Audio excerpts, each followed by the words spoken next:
So I have a lot of friends who are using drones to make images now or videos.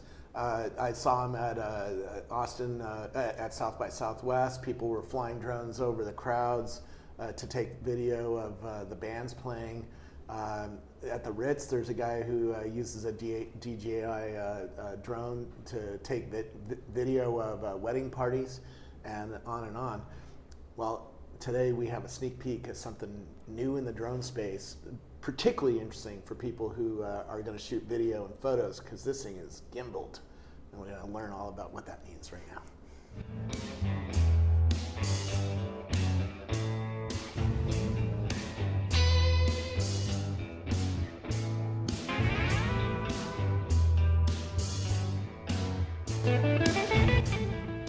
Compass again.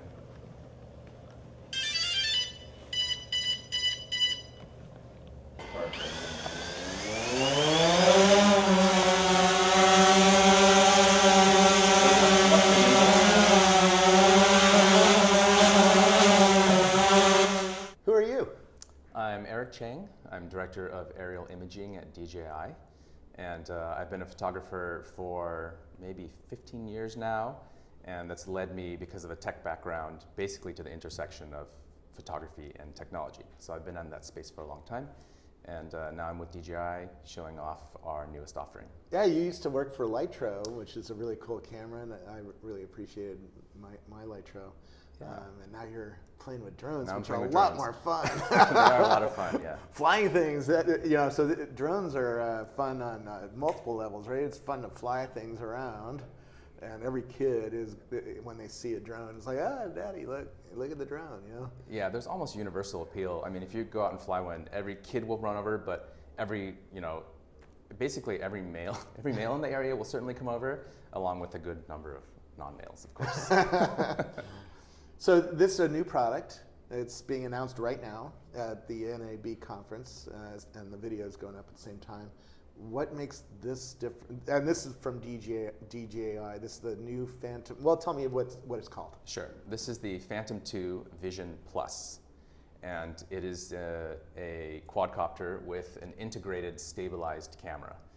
So what makes this really exciting is that it's a ready-to-fly camera. So it's very easy to fly. It has GPS integration, which means that if you put it in the air, it will hover exactly where you left it. So it's easy to fly, even for beginners. And what's really exciting is this integrated camera. So this camera is tiny, as you can see, and it features a 3-axis stabilized gimbal, brushless gimbal.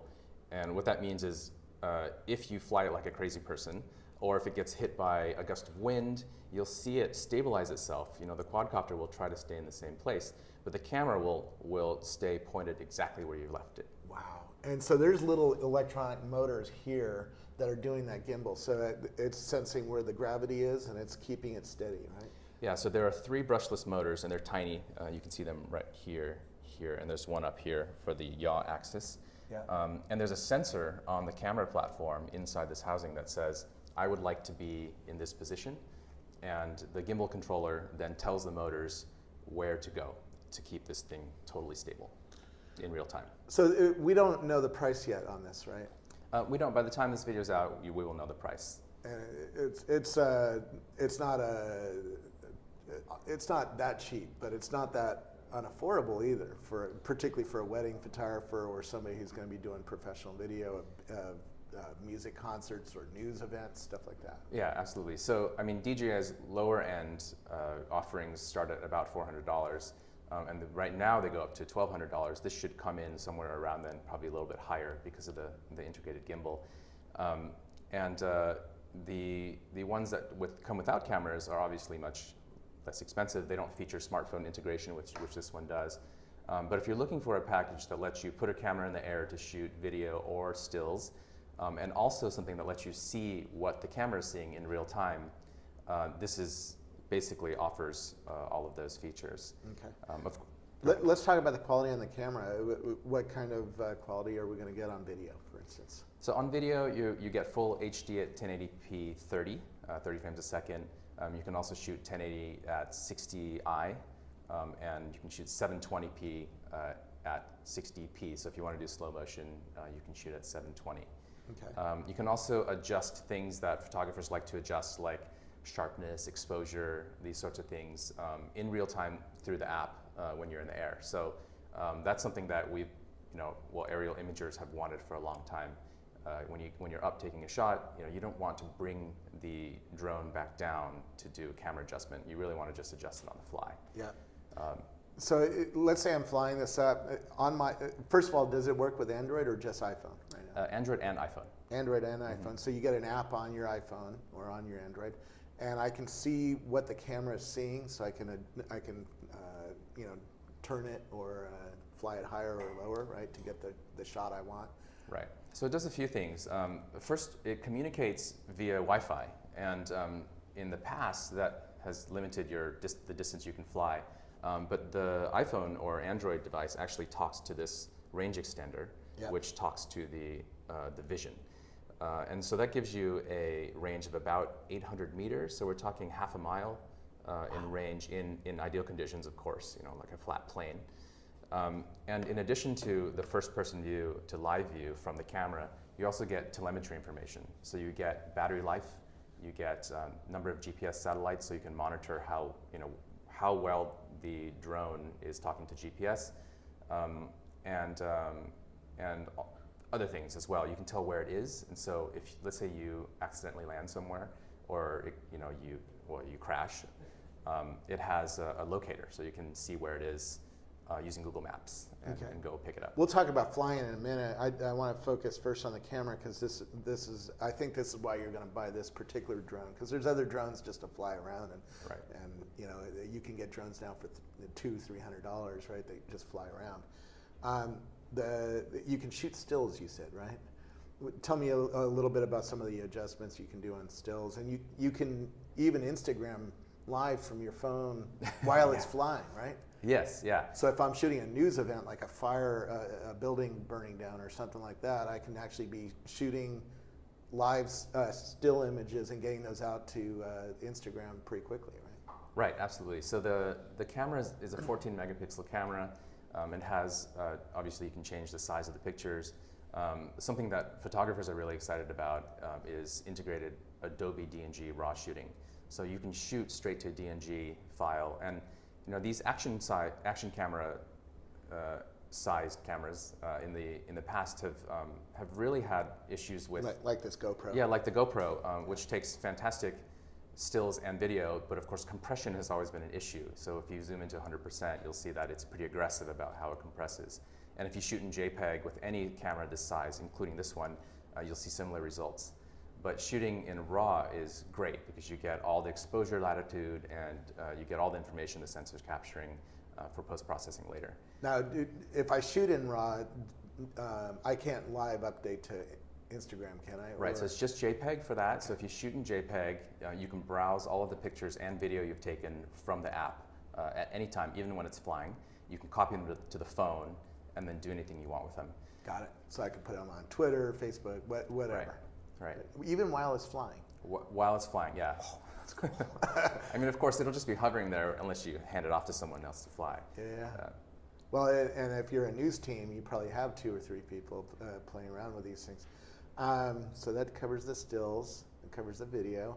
All right, let's talk about flying this thing, because most people haven't flown a drone yet, right? Right. Or if they have, they had a friend that let them fly it for 2 minutes in a parking lot. Right, yeah. That's sort of my experience with it. How long does it take to learn to fly it? Well, it depends what kind you get. With this one, because it's GPS enabled, you can learn to fly it at a very basic level pretty much immediately. So most people we found have had success on their first flight because it has an auto takeoff feature, so if you throttle up, it just takes off, and then it will just hover where you've left it. So if you let go of the sticks, both of them are spring-loaded here, Yeah. right? So if you let go, it will stay exactly where you've left it. And that's a really great feature because at any time if you feel uncomfortable, you can just let go and know that it will stay in the same place. Now this stick lets you move it forward, backward, left, and right. So that's commonly known as pitch and roll. And this one is throttle and orientation, or yaw. So as you turn the left stick left and right, your aircraft will move left and right. So it's pretty easy to get a feel for what you're doing. And of course, because you can see out of the camera, it's like flying a flight simulator or playing a video game. A lot of people are familiar with that first-person view, and so it makes it pretty easy to learn. Yeah. Of course, if you want to master it, you do need to put in the time. Mostly, it's an orientation issue. You know, when you're flying in a particular direction, and that's not the direction you're facing, it can take some time to get used to how the controls make the aircraft move. I saw one photographer at South by Southwest Music flying it like over some bikes up over the stage and then over the crowd, and that was pretty advanced because you don't want to fly this near people if you really are not comfortable and pretty confident in your skills, right? Because these things can hurt people. Right? They potentially can. It weighs about 3 pounds. Yeah. There are some safety features built in to try to avoid those situations. For example, there's a minimum prop speed, so if you throttle down all the way, it won't just fall out of the air, it will descend. And it also has a really great fail-safe feature.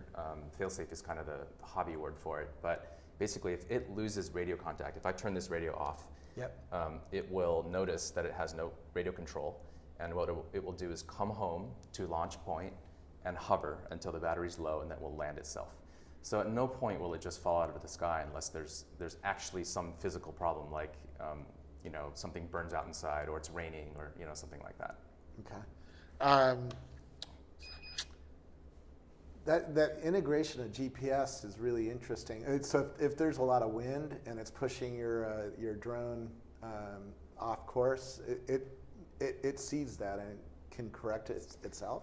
Right, so wind will not move it by default if it has GPS lock, which is great for people, especially for beginners. Yeah. And because it has a maximum flight speed of about 30 miles an hour, you can actually hover in 30 mile an hour wind, which is not recommended, but it can be done. So, I'm pretty comfortable personally flying in 15 knot winds. Yeah. It does a great job. It can still fly 15 miles an hour in the upwind direction, which is fast enough to get it back if I need it. Now you shot some video of surfers, so you flew it over water, which sounds really scary for something that's going to be in the $1,500 price point. Yeah. And you actually wrote a blog that people have crashed these things and with varying success of being able to recuperate them, right? Right. Yeah, actually my motivations for getting into this were pretty much 100% about flying over water because I have an underwater photography background. And so I've always wanted to see this aerial perspective of the reefs that we dive and animals on the surface like big sharks. And this is really the only way to do it. I mean, you can't get over that environment without a helicopter, which is not going to go at 50 feet, it's going to be at 1,000 feet. So these things uniquely give you a perspective over water. So of course, since a lot of my friends are into it, they immediately bought them, and on the first day I took them out over water, and there was, it's basically 95% user error, like it ran out of battery or something and it dropped into the ocean. So you have to be really careful when it's over water, and I would only recommend doing it if you are willing to take the risk. That's an interesting question. What is the average flight time on a single battery charge? So the battery is rated at 25 minutes. That's 25 minutes to flat. Typically, you don't want to run it all the way down. So a real world flight time might be 18 to 20 minutes, and that's something that we're actually getting. And that's a long time. I mean, 20 minutes of flight time. Can you show me the battery? Because it's actually Sure. a pretty sizable battery in this thing, right? So here's the battery. It's a cartridge-based battery. It's a smart battery, so it has integrated electronics for charging. And that's a departure in this industry. Typically you use dumb batteries that you plug in using cables. But what we wanted to do is make sure that people could use a very simple charger instead of having to go buy third-party chargers that do all the balancing of the cells and things like that. Yeah. So it's a 5,200 milliamp hour battery. It's pretty beefy, and at 11.1 volts. And to install it, you just insert You it. can buy obviously extra batteries, and they take what, an hour to charge up? You can buy extra batteries. They take just over an hour to charge up, and with the current chargers. And they have a capacity indicator on the back. So if you push this button here, Sorry. So if you push this button right here, it shows you the battery life. Okay. And obviously you need your iPhone charged up. And how about this thing? Do you need batteries in that? Yeah, the radio takes AA batteries, the back 4 of them. Okay. And also the range extender needs to be charged up, and that's done by micro USB here. Okay. And how long does that take to charge up? It actually takes, I actually don't know. Okay. I usually just plug it in and walk away, but it doesn't seem to take that long. Okay. What else do I need to know about the world of drones and photography? Basically, you buy one and you start playing with it and get comfortable with your skills so that you can do more advanced stuff like flying over people and stuff like that. Yeah, I mean, well, we would never recommend flying over people, even though we know people do it. Yeah. Mostly it's just to start slow. So, you know, I like to imagine that I've saved up for some number of months. Most people save up to buy something like this because it's not cheap. And then you, of course, treat that equipment very differently. Because if you crash it, most likely, you know, it's actually really durable. I've crashed a ton of these, especially when I was learning. But I had different cameras on the bottom. You know, I had a housed GoPro, you know, something indestructible that I would use in the beginning. Gimbals are really precise, you know, and they need to be treated with respect. So if you do crash it, you know, you want to make sure that you're very careful. Yeah. Gimbal. Tell me about the props come off on this, right? So if I'm carrying it around, it's easier to carry around, or? Yeah, the props come off. One of the things about the Phantom 2 when it came out is that it basically allows you to attach and remove props really, really quickly. So each prop has a direction that it screws on. And that's all you need to do. You don't need to tighten it. You don't need to use Loctite. And the reason is that the motor spins in a direction that tightens each prop. So 2 of the props are cross-threaded, 2 of the motors as well. And that's this one comes off the opposite way. This one comes off the opposite way, that's right.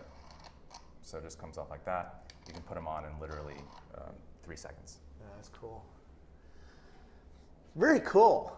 And it comes out today, because if you're watching the video, it's out. And you can buy it. Out. Does it ship immediately, or it will do I have ship to very wait for it? shortly after, Okay. probably a week or 2. It's pretty much, it should be on its way. It's on its way to dealers already. Very cool. Can't wait to try it. Yeah, man. let's go fly it. Yeah, thank you so much for right. coming in. Where do we learn more about it? At DJI.com. Very cool. Thank you for coming in. Yeah, thank you very much.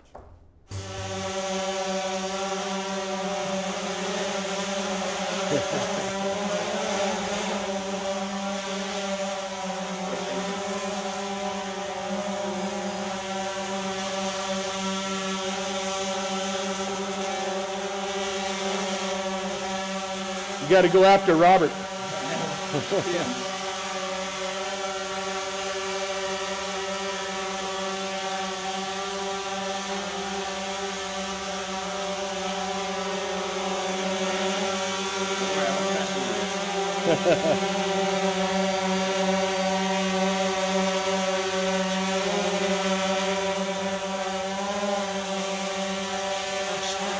Spin it 360.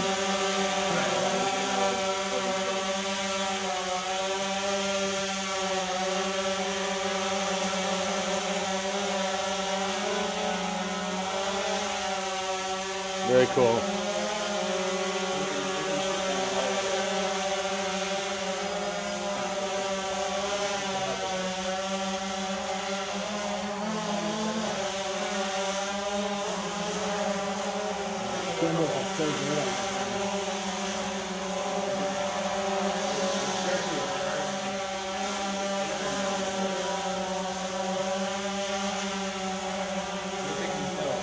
Ah,